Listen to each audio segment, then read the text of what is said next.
Kadosh Boker Tov, Masechet Chagigah Daf Yutet Amud Aleph 1981. We were just speaking about that Rav Nachman comes and he says that there's no question whether it is that a person had kavanah or did not have kavanah, because we just said yesterday that when we learned in the Braita that whether a person had kavanah to have his hands become pure or not, his hands are still pure. So Rav Nachman comes and he says, La kashya, it's not a question. Kan lechulin, kan lema'aseh. Remember, here we're always talking about Maaseh Shani. The Braita which is talking about, right, the second Braita which is talking about Tarat Tadaim lechulin, right, and the first one is talking about for Maaseh Shani. So lechulin, you do not need kavanah, but for Maaseh Shani, right, you do need kavanah and kol shekem for truma and everything else. So you need kavanah. Okay? So the Gemara is going to ask now, how do we know, right, that for chulin you do not need kavanah? Okay, so he says the Tanambas, we learned in the Mishnah Mikvaot, Gal shenitla shuvar ba'im se'ah. Imagine right now you have a wave, and the wave comes up, right? Nowadays we have the waves, which, you know, they throw a person out of the shiur. You understand? So, but the wave comes up, but there's 40 se'ah in the wave. You understand what that means? The wave is 40 se'ah coming on top of a person. So Gal shenitlash uvar ba'im se'ah, and it has 40 se'ah, and it's in the air, mid-air. Pamal, it goes exactly on the human being and on the kelim. So imagine, he was at the beginning, let's say, of the sea, right? And all of a sudden comes a huge wave, and the big wave came over him, and in the wave, you already had 40 se'ah of a mikveh. And it fell on him, and it fell on top of his kelim. So what happens? Teodim. He's going to be teodim. So Katani Adam Dumya the kelim. So he said, 1 second. The kelim and that thing, just like kelim, just like by the kelim, you didn't have kavanah for tada, right? Why? Because kelim, do they have da'at? a phone has da'at. Phone doesn't have da'at, right? There's no da'at in a kelim. So he says, so to Adam, that means even though he does not have kavanah, he's still going to be ta'or. So says the Gemara, umimai, how do you know that this is what's going on? Dilma biyoshevu mitzapeh matay talesh. Maybe you're waiting for the waves. I mean, you heard that there's a lot of waves today, right? And there's a lot of, you're sitting there and you're just waiting. When is a good wave going to come? In a sense, like, you know, these surfers, they know when the waves are good. So they're coming, they're waiting, and they're just waiting. When is a good one going to come over them? The kelim dumya the Adam. So the kelim is compared to the Adam. Not that the Adam is dumya the kelim. The kelim is dumya the Adam. What does that mean? Just like Adam, tevar kavanah, a human being, he's able to have kavanah. A human being knows if he's going to take the phone or not. The phone doesn't know if he's being taken. The phone doesn't have that. But a human being, he knows what he's doing, right? So to teima b'yoshev, right? So he says, if you're going to tell me now, af kelim de b'chaven lehu. So to kelim, also you have to have kavanah. If you're going to tell me, we're talking about a case b'yoshev mitzapeh, that he's looking forward for this gal, for this wave to come and to jump on top of him. So then what are you talking about then? But should it be tahor? 1 second. So he comes and he says like this. So Salka Daita, I would have thought to say Dilma Gligzor, which make a gzira, Dilma Ati Lemitbal Bechardalit Shel Geshamim. Maybe you're going to come and you're going to be Tovel in Mei Geshamim water, which are coming down from a midron, coming down from this how do you say midron? Like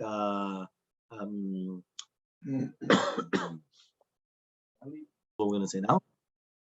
I would have thought to say we would make a gzira.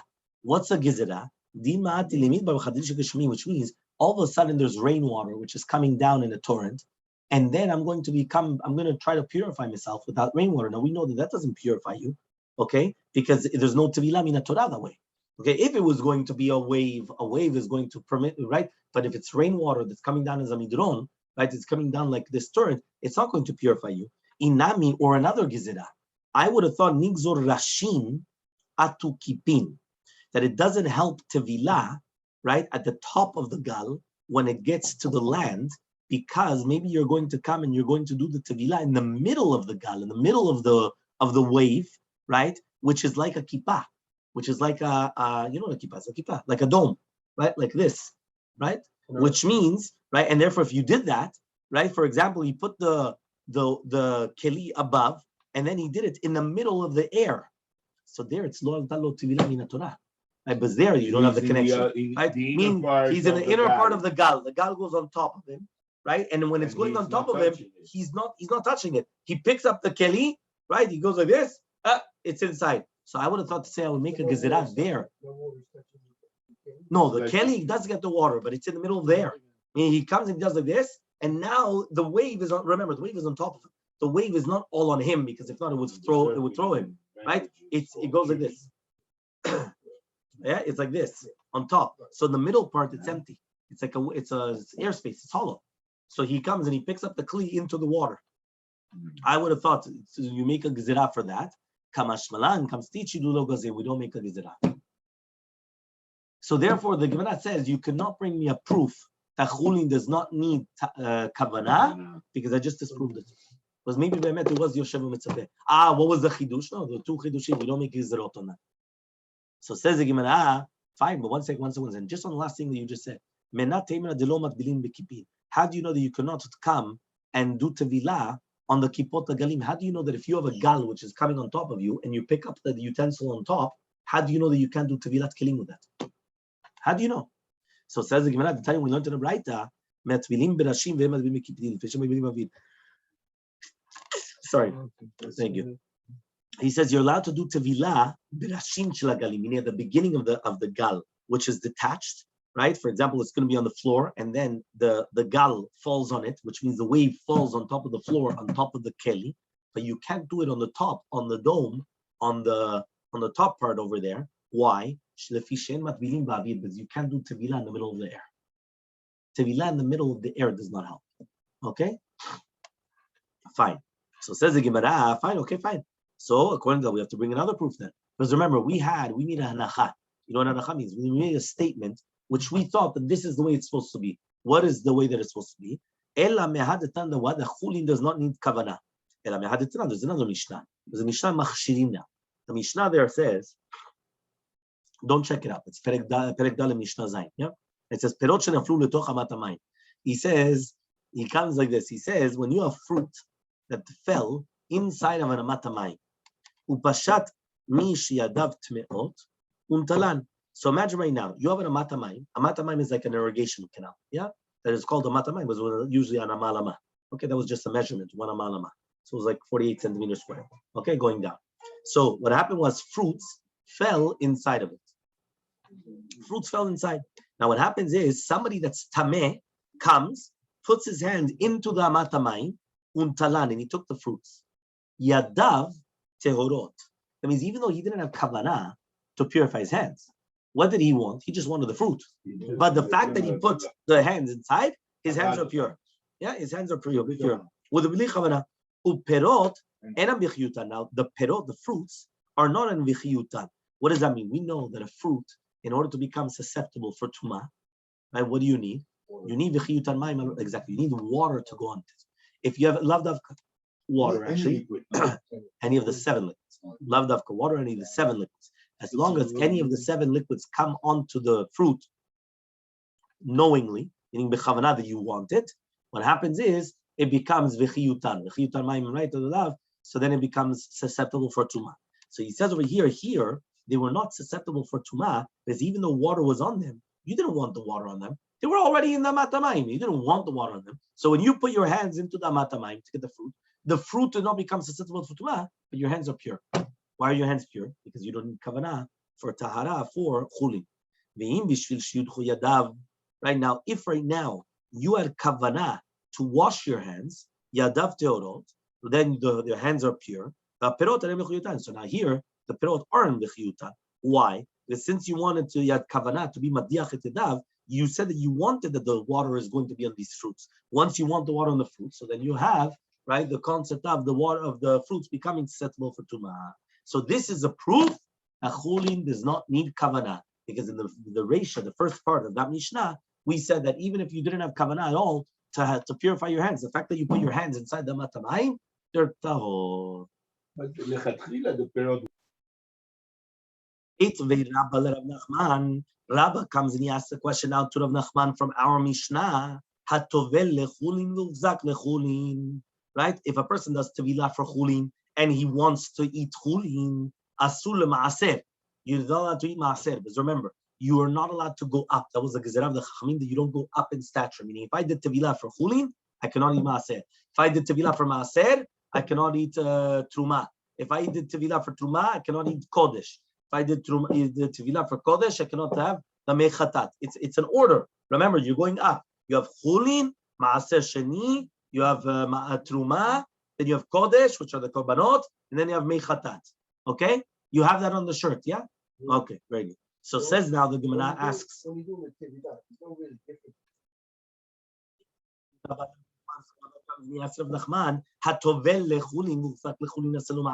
So again, somebody does tevilah for chulin and he wants to eat chulin, he's not allowed to eat maaser.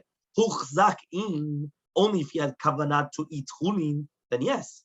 Lo chzak, but if he didn't have kavanah, lo, then no. So therefore, this is a proof that 1 second, what does it mean huchzak lechulin? Means you have kavanah that you want to eat chulin. Because if not, then what are we talking about then? Huchzak lechulin. You did tevilah for chulin, legamarnu. So therefore, this is a proof that you do need kavanah. So says the Gemara, no. Hagigah, this is what it means to say. Afal pishu zak lechulin asul maaser. Right? Even though you were muchzak for chulin, you're not allowed to eat maaser until you do tevilah bechavana to become pure for maaser sheni. But for chulin itself, you don't need kavanah to be mitayed. That means as long as you stay on the status quo of chulin, which is mundane food, like everything regular food, you're okay. So fine, says the Gemara. 8th way, we're going to ask another question from the continuation of the Mishnah. Taval velo uchzak kilu lo taval. What happens if you did tevilah but you didn't have kavanah at all? You wanted to wash yourself, right? You jumped into a pool and you wanted to refresh yourself, and only afterwards somebody comes and tells you chaval, you could have done mikveh there, right? But it was already too late, right? You didn't have kavanah, so kilu lo taval. It's like you didn't have kavanah, you didn't do tevilah. My love, are we not talking about kilu lo taval klal that you didn't do it at all, and therefore you're going to be tameh even for chulin? So this is a proof that you need kavanah for chulin. Says no. Kilu lo taval maaser, aval taval lechulin. No, for maaser it doesn't help, but for chulin it does help. So again, we come back and we say no. From the Mishnah, don't bring me a proof that you don't need that you do need kavanah. Even without kavanah, it's okay. Hu savar dachi kamadchile. Rabba thought that the beginning of Nachman was just Stam throwing him off, and he wasn't really be'emet giving him a good answer. Right? That's what he thought. Nafak, right? What happened is all of a sudden. So Rabba comes and he thought that he was just pushing him off. Nafak dak be'ashkach, but then afterwards he actually found that Rav Nachman was actually 100% correct. Why? The Tanya, because we learned in a Braita. Huh? No, listen. So you see, you don't need kavanah. So he says like this. He says we learned in a Braita taval velo uchzak asul lemaaser u'mutor lechulin. It says mefurash. It was a Braita mefurash that says if you did tevilah but you do not have kavanah at all for tahara, you're not allowed for maaser, but you are for chulin. So here it's a Braita mefurash. It's a Braita mefurash, so there's no problem. Okay? Okay. So you don't need kavanah for chulin. Next, Amar Rabbi Lazar, says Rabbi Lazar, Taval ve'ala machzik atzmo lechol ma shirtzeh. If somebody comes and he does tevilah and he comes out of the mikveh, so now he could have kavanah that after he gets out of the mikveh, he could come and have kavanah lechol ma shirtzeh for whatever dargah that he wants. Now, obviously, if a person's smart, he would go for the highest dargah. Because as long as he went for the highest dargah, everything else is included. But if he only has kavanah for the lower one, and all of a sudden somebody wants to give him a big, for example, a kohen. The kohen is the only one that could eat the kodesh or the truma or things like that. You understand? So obviously he would want to have kavanah. Yeah, you would want to have kavanah for the highest amount, right? For the highest thing. So Meitvei, so they're going to ask the question, Odehu raglo achat b'mayim, right? As long as he's got 1 foot in the water. It's called putting your foot in it, yeah? As long as he has kavanah for the kal, so then he could still come and bring it up to a yoter chamur. Allah, but once he completely went out of the water, shuvenu machzik. Now you can't do that anymore. My lover, we're not talking about eno machzik klal, that it doesn't help at all, which means whether you had kavanah during the time of the tevilah for kedusha kala, or you didn't have kavanah for any type of kedusha mesuyemit, you cannot come in after you went out of the water. It doesn't help, and not like Rabbi Lazar. So says the Gemara, lo, odehu, if you got your foot in it, afal pishu chzak machzik. Even though you had a kavanah for one thing, you could come and say, you know what? No, I'm going to go for the higher level. But once you went out of the water, im lo chzak, right? If you didn't have kavanah for the beginning for any type of kedusha machzik, you could still, right, do that as long as you want. Im chzak, but once you had a kavanah mesuyemit, eno machzik, it doesn't help for something else. Meaning, if you didn't have it all, you could still decide. But once you made a decision on one, and you got out, kamarnu. Let's say you can't do anything. So says the Gemara, man tana udeuraglo chabamayim. Yeah, he comes and he says like this, who is the Tana that holds that even if you have 1 foot in the water, right? Who is the one that comes and says that you could still have kavanah from a kedusha kala to kedusha chamura? So Amar Rabbi Padat says Rabbi Padat, Rabbi Yehuda, it's Rabbi Yehuda. It's not as we learned in the Mishnah Mikvaot, mikveh shenimdad v'yesh bo 40 se'ah mechubanot. If you have a mikveh which is going to be nimdad, it's going to be measured, and it's got exactly 40 se'ah. V'yardu shnayim, how 2 people go in it. Right? And we're not talking about these 2 people are ba'ale basar. You understand that they're a little bit, you understand they've got meat and therefore they take a lot with them. But even skinny people, yeah? He comes skinny people. What does that mean, skinny people? Right? He comes and they are going out. Yeah? So he says, what happens is, v'tavlu, yeah? They did tevilah, ze achar ze, one after another. Harishon tahor, v'shani tameh. Harishon is tahor. Yes, because since it was exactly 40 se'ah, the first person, once he left, right? That's what we just said, right? He says, tavlu ze achar ze, harishon tahor, v'shani tameh. Amar Rabbi Yehuda, why? Because the first person, when he leaves, he's taking out some of the water, no? And now there's not exactly 40 se'ah anymore. We had exactly 40 se'ah before. Doesn't matter. Doesn't matter. He's taking something. Once Even if you he see- takes 1 drop. If they go to Says right. He says Amar Rabbi Yehuda. Says Rabbi Yehuda. Imayu raglav shel rishon nagot b'mayim. If the feet of the first person is still in the water, he put his foot in it. Afa sheni tahor. Then also the second person is tahor because it's all connected. It's all connected. Yeah, that's connected. So Amar Rav Nachman, Amar Rabba Baruch. Says Rav Nachman, name of Rabba Baruch.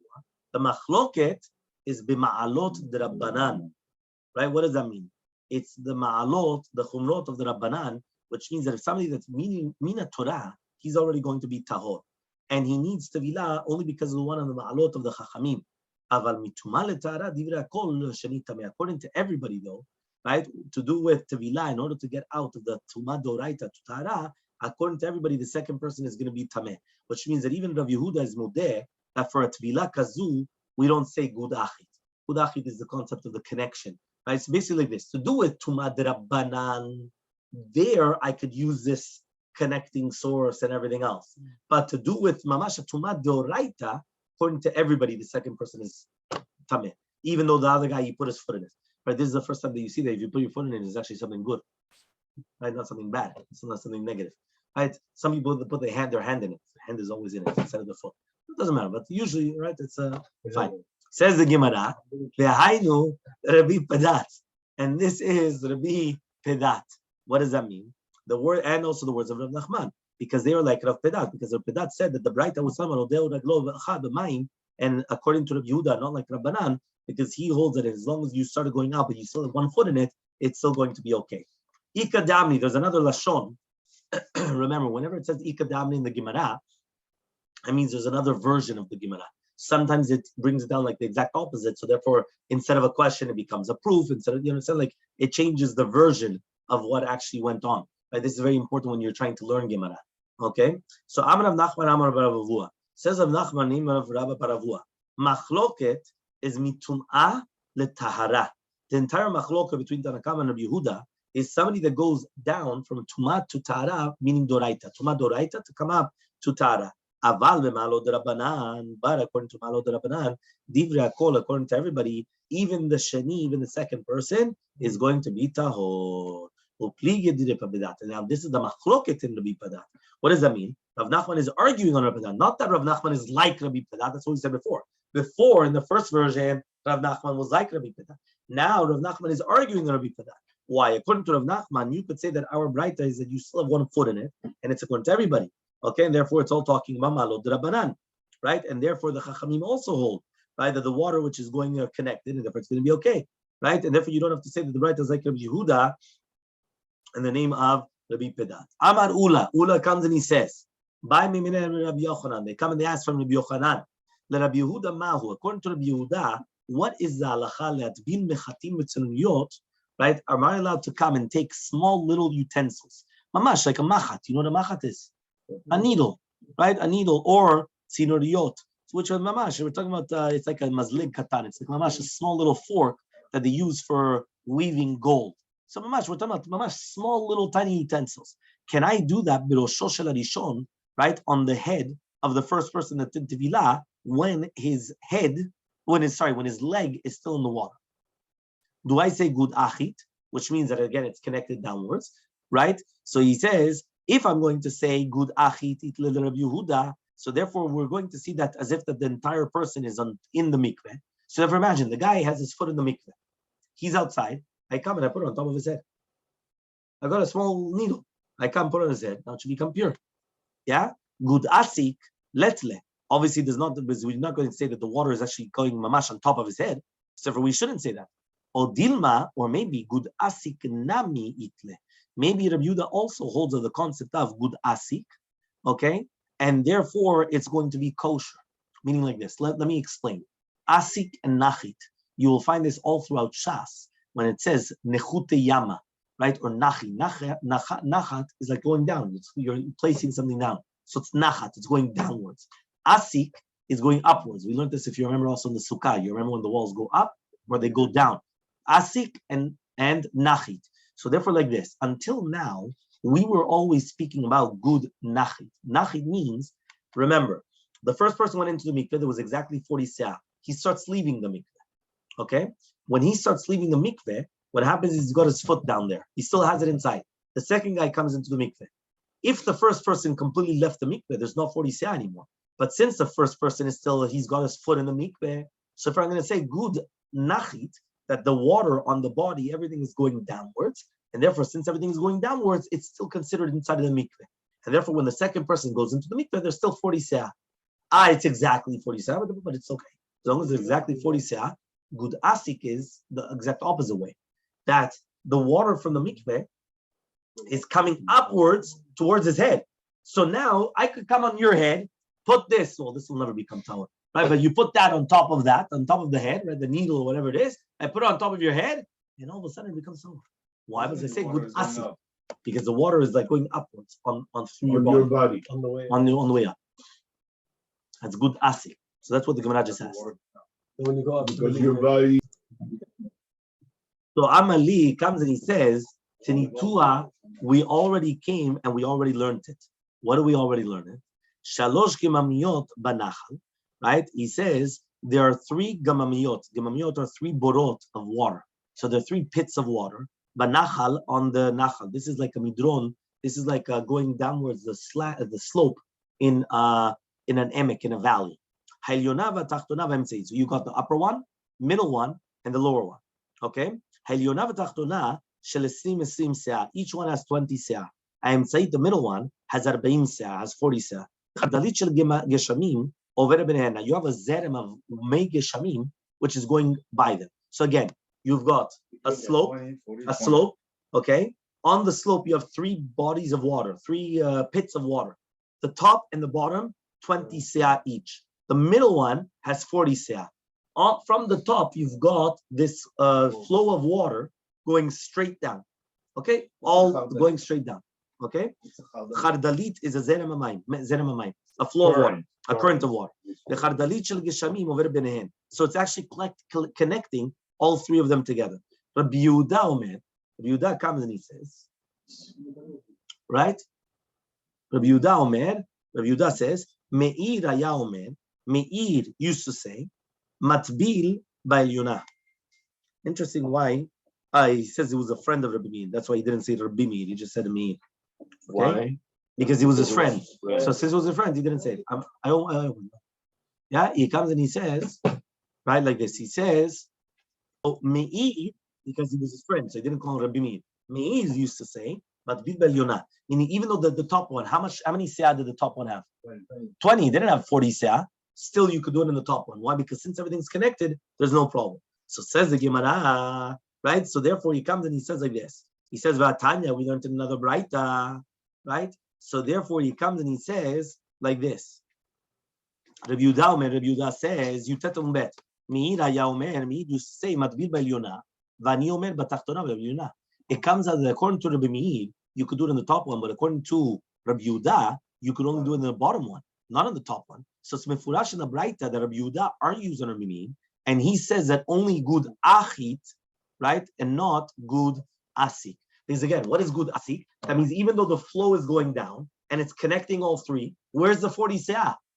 In the middle. In the middle one. So therefore, if you're going to do tevilah on the top one, you have to say good asik. That is going upwards and it's purifying the top one. That now the top one, you could also do tevilah on the top.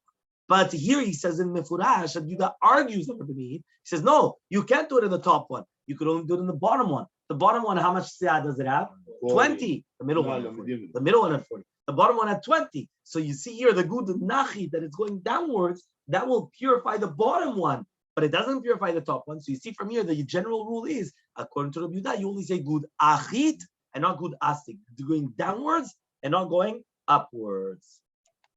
Amalei told them, Rabbi Yochanan told Ula, Itanya. If it was a braita mefurash like that, I'm going to accept it. And then I'm going to retract from what I said before. Why? Because it's written mefurash in a braita. So this is the shita of Rabbi Yehuda, that you do not say good asik, you only say good nachi. We learned in the Mishnah 2 dots. Atove lechulin v'uchzak lechulin asul ma'aser. Mani matnitin. Who is the author of our Mishnah? Right? It says Rabbanani. It's the rabbis. Deshan lehu ben chulin lemaaser, because according to the rabbis, they hold that chulin and maaser sheni are two completely separate ma'alot. Okay, that means there are two different levels. You've got chulin, maaser sheni, right? Truma, kodesh, and chatat. Two different levels. Aim seifa. Let's see the seifa. The seifa there says of the Mishnah, bigdei amaaretz midrash leprushim. The clothing of an amaaretz is a midrash, tumat midrash. Remember, tumat lying down. For the prushin, for the ones that eat betara. Bigdei prushin is a midrash lochle truma. Is a midrash to the eating of truma. Now, 1 second. We skipped out a level. Did you just realize? In the beginning of the Mishnah, we started out chulin, maaser sheni, truma, right? After truma, kodesh, which are korbanot, and then chatat, mei chatat. 5 levels in the Mishnah. In the Seifa of the Mishnah, who is that going like? Like Rabbanan. The Seifa of the Mishnah all of a sudden comes and teaches us about the clothing. So it says the clothing of Amaaretz is going to be midrash leprushim. Bigdei prushim, midrash leochle truma. 1 second. Where did you jump from the basically the chulin or the maaser sheni, whichever one it was? You went straight from one level to truma. Truma was level number 3. You're missing a level in between. There's something wrong here, right? So says the Gemara, Ata'an, the Rabbi Mean. This goes according to Rabbi Mean. The Amar chulin maaser kadani ninu. Because according to Rabbi Mean, chulin and maaser sheni are the exact same thing. So Reisha Rabbanah Masechet Rabbi Mean. Are you going to tell me that the Reisha is the rabbis and the Seifa is Rabbi Mean Balanes? Is Rabbi Mean? Does that make sense? Usually you want to say it's the same author of the Mishnah. Answers the Gemara in yes. That's Bemet, the way that it is. The Reisha is Rabbanan and the Seifa is Rabbi Mean. So you're right, according to Rabbanan, you have to add another level. Right? But the Reisha of the Mishnah was the Rabbanan. The Seifa Rabbi Mean. Rav Acha bar Ada matrin la beseifa 5 ma'alot. He says no. Rav Acha bar Ada, he also taught them the Seifa of the Mishnah, the 5 different levels. And therefore he said that the entire Mishnah is like the rabbis. That means you had to add a level in the middle. Bigdei amaretz midrash leprushim. Bigdei the prushim. Right? You have to add an extra level. Once you add an extra level, there's 5 levels, and then everything goes back to normal. So Amar of Mari says, Shema, now we learn from here. Chulin shena'asu al taharat kodesh. Chulin that is done on somebody that accepts upon himself to eat on the Rama of kodesh. Kodesh, that means like mamash kodesh, and therefore if it touched, whether it's going to be a sheni, it becomes a shlishi, right? And if it touched in the kodesh, it becomes a revi, v'chulu. Because if you remember, we said that you got regular food, right, which could become the rishon or the sheni. Then you have the truma, which could become the shlishi. Then you have the kodesh, which could become a revi. Okay, but chulin cannot become a revi. Chulin cannot become a shlishi, right? That means each one has its own level. Okay, so mimai, how do we know this? From the fact that we didn't learn a chumra by it, which means when we said bigdei prushin ochlim chulehem betarat chulin midras leochle chulim betarat kodesh, it's mashma that it's like kodesh mamash, and that's why we didn't actually bring down this level. And then the Gemara is going to ask on this. Have a wonderful day.